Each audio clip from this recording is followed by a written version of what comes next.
नमस्कार दर्शकों, मैं डॉक्टर हिया अग्रवाल नीलकंठ आईवीएफ जोधपुर से। आज हम बात करेंगे कि निसंतानता और गर्भधारण में विटामिन्स का क्या रोल है और हमें इनका कैसे पोषण करना चाहिए। सबसे महत्वपूर्ण विटामिन जो हम नॉर्मली अपने सेवन करते हैं और हमारे को गर्भधारण और निसंतानता में सबसे ज़्यादा एडवाइस किया जाता है, वो होता है फॉलिक एसिड।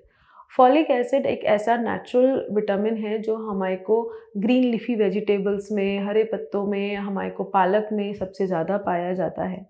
इसको ये देखा गया है, सबसे ज़्यादा स्टडीड विटामिन है और सब स्टडीज़ में ये देखा गया है कि अगर जो भी महिला गर्भधारण के लिए कोशिश कर रही हैं, गर्भधारण से 3 महीने पहले तक इसका रेगुलर सेवन करें, अच्छे तरीके से खाएँ, तो बच्चे में न्यूरल ट्यूब डिफेक्ट या फिर बच्चे में एज़ सच ब्रेन डिफेक्ट्स होने के चांसेस काफ़ी कम हो जाते हैं।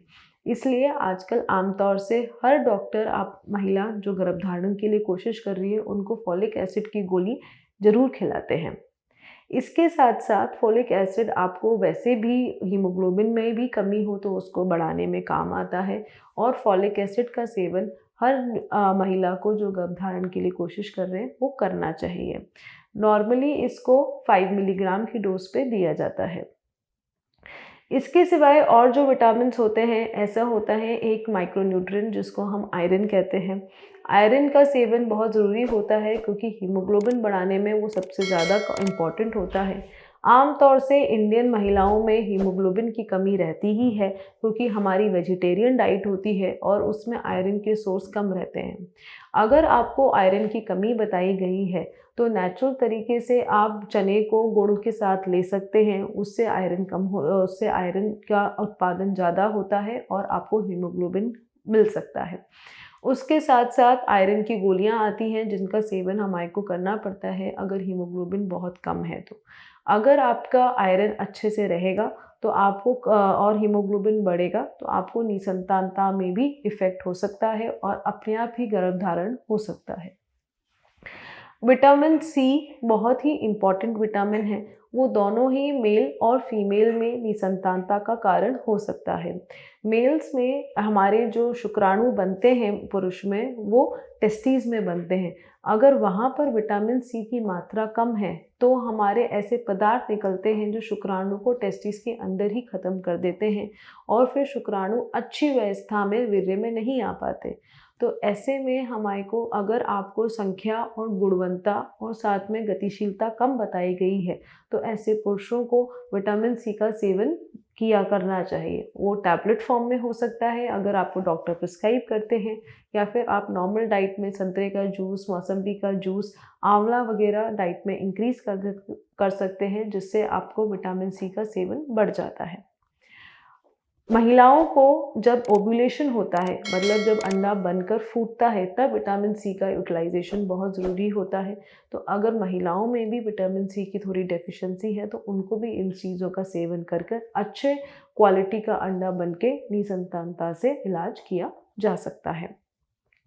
एक होता है विटामिन ई। विटामिन ई भी एक टाइप का एंटीऑक्सीडेंट है और पुरुषों में इसका सेवन करने से शुक्राणु की गुणवत्ता और गतिशीलता बढ़ जाती है।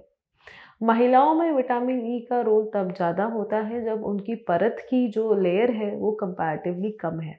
अगर किसी को टीबी की बीमारी रही है और महीना अच्छे तरीके से पूरा खुल के नहीं आता है तो वो विटामिन ई का सेवन कर कर अपनी परत को थोड़ा बेटर कर सकती हैं। ये तो आप अपने डॉक्टर को दिखाएंगे तो वो आपको इस चीज़ का प्रिस्क्रिप्शन दे सकते हैं। एक और विटामिन होता है जो काफ़ी इम्पॉर्टेंट होता है जिसको हम विटामिन डी बोलते हैं। आज की हमारी आधुनिक जीवन शैली में विटामिन डी की कमी आमतौर से हर महिला और पुरुष में देखी जाती है क्योंकि आजकल हर कोई एसी में रहता है, बाहर का इतना एक्सपोजर नहीं होता सन से, तो विटामिन डी की कमी आजकल बहुत कॉमनली मिलती ही है। विटामिन डी की कमी होने से महिलाओं में निरंतर ओव्यूलेशन नहीं हो पाता और ओव्यूलेशन की प्रक्रिया में प्रॉब्लम आ सकती है जिसकी वजह से वो निसंतानता से पीड़ित होती हैं। ऐसी महिलाएं जिनको पीसीओडी की प्रॉब्लम है उनमें तो विटामिन डी की कमी और ज़्यादा निसंतानता में परेशानी क्रिएट कर सकती हैं। पुरुषों में विटामिन डी की कमी से पुरुषों की गुणवत्ता जो शुक्राणु की होती है वो थोड़ी कम हो सकती है, इस वजह से उसमें निसंतानता की प्रॉब्लम आ सकती है।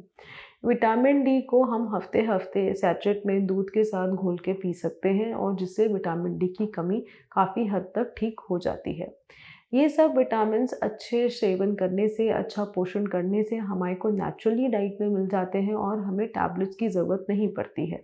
बट अगर इसका आप चेकअप कराएं निसंतानता का, इन विटामिन्स की आराम से सप्लीमेंट्स भी अवेलेबल हैं और ये ऐसा इलाज है जिसमें निसंतानता को प्राकृतिक सिर्फ दवाइयों गोलियों से ठीक किया जा सकता है और प्राकृतिक रूप से गर्भधारण किया जा सकता है। अगर आप विटामिन्स के बारे में जो निसंतानता में ज़रूरी हो सकते हैं और उनका सेवन कैसे करना चाहिए, इस बारे में कोई जानकारी चाहते हैं तो आप हमारे नीचे दिए गए नंबर पे कॉल कर सकते हैं या सेंटर विज़िट कर सकते हैं। धन्यवाद।